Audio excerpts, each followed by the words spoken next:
नमस्कार दोस्तों आज हम ब्याज निकालना सीखेंगे। 3 साल का आज हम ब्याज निकालेंगे 50,000 रुपये का कि अगर 3 साल के लिए हमने किसी से 50,000 रुपये लिए हैं तो उनका 3,000 का हमें कितना रुपये देना होगा। तो चलिए अब शुरू करते हैं। तो इसके लिए दोस्तों सबसे पहले आपको करना क्या है, मोबाइल के कैलकुलेटर में आपको 50,000 टाइप करना है।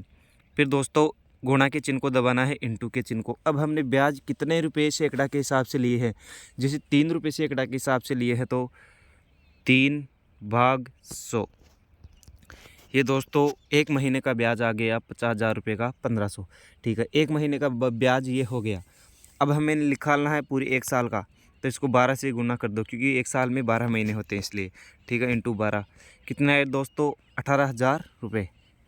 18,000 केवल ब्याज हो गया है दोस्तों 1 साल का 50,000 रुपये का।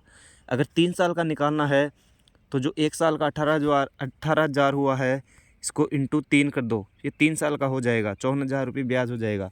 ये तो है दोस्तों सीधा ब्याज। अगर ब्याज के ब्याज लगाकर आप वापस रकम चुकाते हो तो दोस्तों वो भी देख लो आप एक बार कि वो कैसे लगाते हैं। तो चलिए 18,000 जो 1 साल का ब्याज हुआ है, तो 18,000 तो 1 साल का ब्याज प्लस 50,000 जो मूल रकम थी, मतलब 1 साल बाद में दोस्तों 68,000 टोटल रुपए हो जाएंगे। अब ठीक है, ब्याज का ब्याज कैसे लगता है, जो 1 साल का ब्याज मूल रकम में जोड़कर जो टोटल रकम होती है उसके फिर अगले साल से ब्याज लगाया जाता है। जैसे अब दूसरे साल में ब्याज लगेगा 68,000 के, तो ठीक है अब 68,000 का हमें ब्याज निकालना होगा 1 साल का। ठीक है, 68,000 इंटू 3/100, ये फिर एक महीने का ब्याज हो गया, इसको इंटू कर दो 12 से, तो ये 1 साल का ब्याज हो गया 24,480। ठीक है दोस्तों, ये दूसरी साल का ब्याज हो गया। दूसरी साल का ब्याज हो गया, ये केवल ब्याज है। और मूल रकम अब कितनी है दूसरी साल में, 68,000।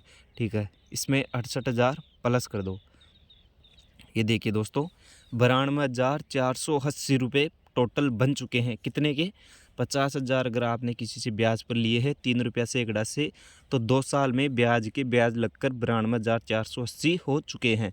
अब तीसरी साल का ब्याज निकालने के लिए हमें क्या करना होगा वो भी देख लेते हैं। टोटल रकम अब तीसरी साल हो जाएगी 92,480। अब जो भी ब्याज लगेगा 92,480 के लगेगा। ठीक है, तो 92,480 का निकालते हैं हम। पहले तो एक महीने का निकालते हैं, 92,480 इंटू 3/100। ठीक है, ये एक महीने का आ गया। अब इसको 12 इंटू 12 कर लो, ये तीसरी साल का ब्याज आ गया। ठीक है, अब मूल रकम कितनी थी दोस्तों, 92,480। ठीक है, 1,25,772 दोस्तों टोटल 50,000 रुपये अगर आपने किसी से लिए हैं 3 साल के लिए, तो आप उसको वापस दोगे 1,25,772 3 साल में ब्याज लगाकर।